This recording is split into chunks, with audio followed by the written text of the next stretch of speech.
Assalamualaikum warahmatullahi wabarakatuh. My name is Muhammad Asif Al-Helmi bin Ahmad Bashir. Metric number 118-1494. I'm from TLC2. So today I want to present the subject Introduction to Falak. So my topic is that given to me, that is in 1922, the International Astronomical Union officially recognized the 88 modern constellation which covered the entire sky. What is constellation? So describe its properties and state 3 advantages and 3 disadvantages of using early constellation. So we move to the introduction. So the introduction is constellation. Constellation is the name that we give to seem patterns of the star in the night sky. So stellar is the Latin word for star, and a constellation is a grouping of star. So in general, the stars in these groups are not actually close to each other in space. They just appear to be close when when viewed from Earth. So okay, in this topic I will show you what is constellation, and I will show you its properties. So our research problem is based on what is based on title that give it to me. That is what is the constellation, and describe its properties, and state 3 advantages and 3 disadvantages of using early constellation. So we move to next part, that is discussion and finding. What is constellation? In modern astronomy, a constellation or cluster is an area expressed throughout the celestial sphere.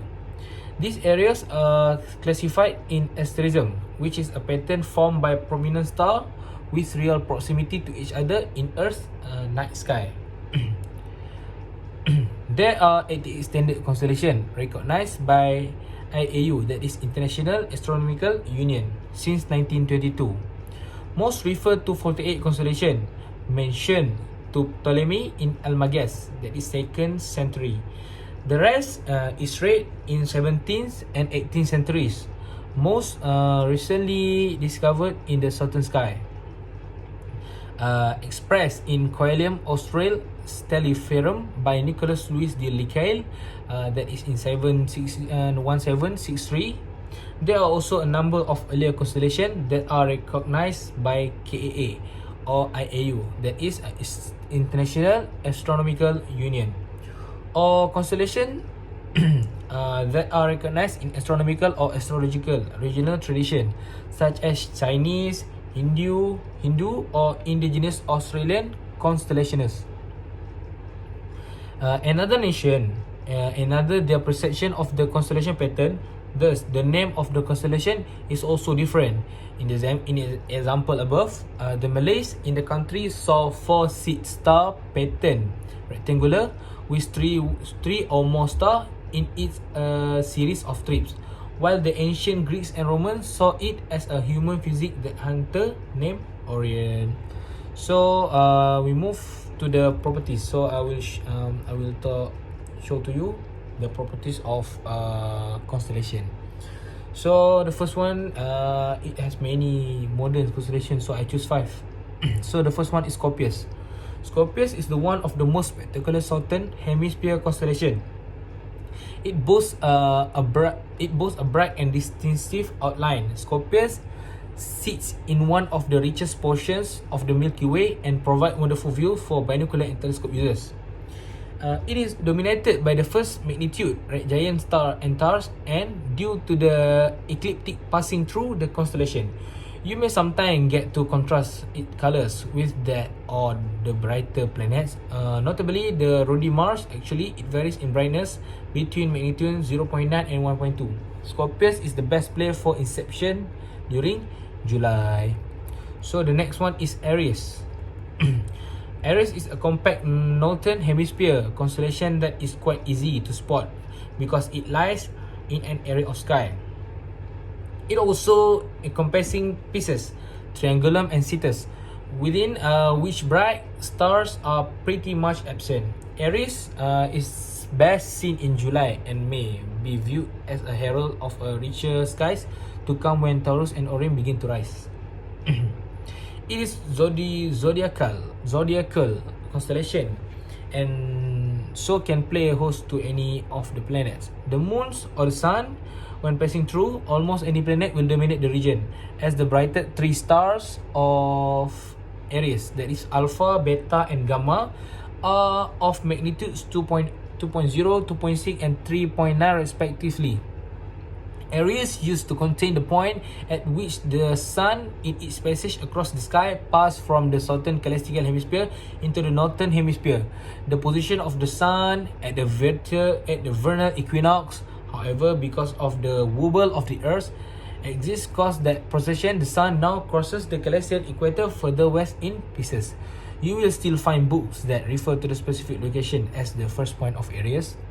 Aries exhibit two meteors shower during the year. Unfortunately, both appear during months when the sky around Aries is not dark. So we know them best from radar observation.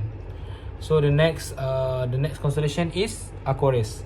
Aquarius is a constellation encompassing part of the celestial equator, with the majority of its 98 square degrees lying in the southern hemisphere. The ecliptic also passes through the constellation. Aquarius is big enough and bright enough to be reasonably easily spotted, especially the group of 4 stars just east of Alpha Aquarii. The Eta Aquarii meteor shower peak somewhere around 5 May. It is best seen from the southern hemisphere. Later in the year, towards the end of July and the start of August, a number of small low activity radiants appear, providing activity for at least a month.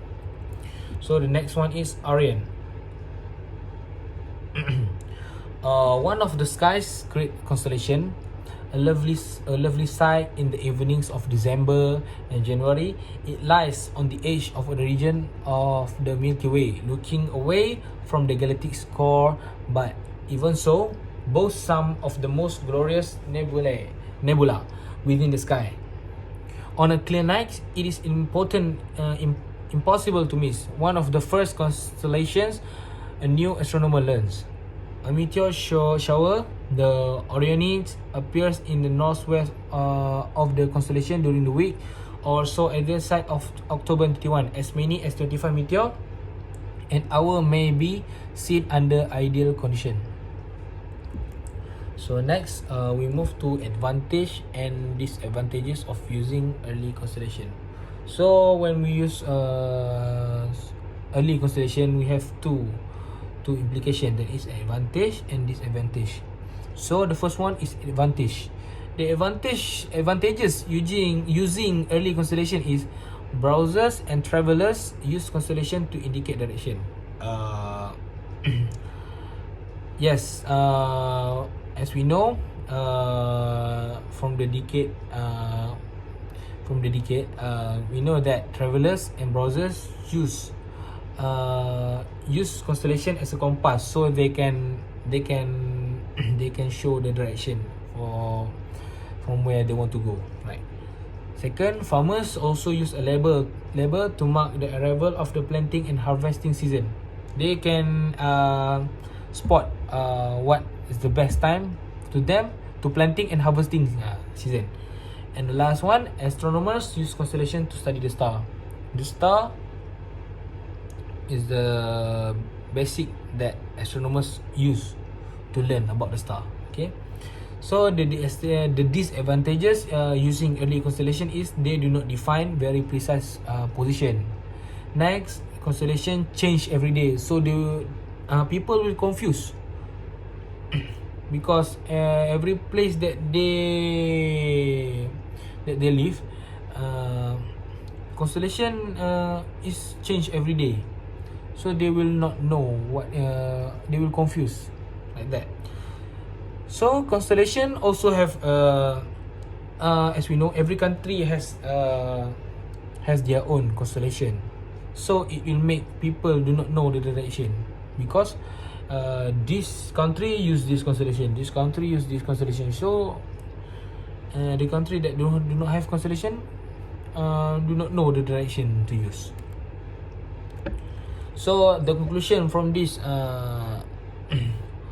from this presentation, I think constellation is good to us, because when we have constellation, we can know the direction that we want to go. But sometimes it also have disadvantages to us.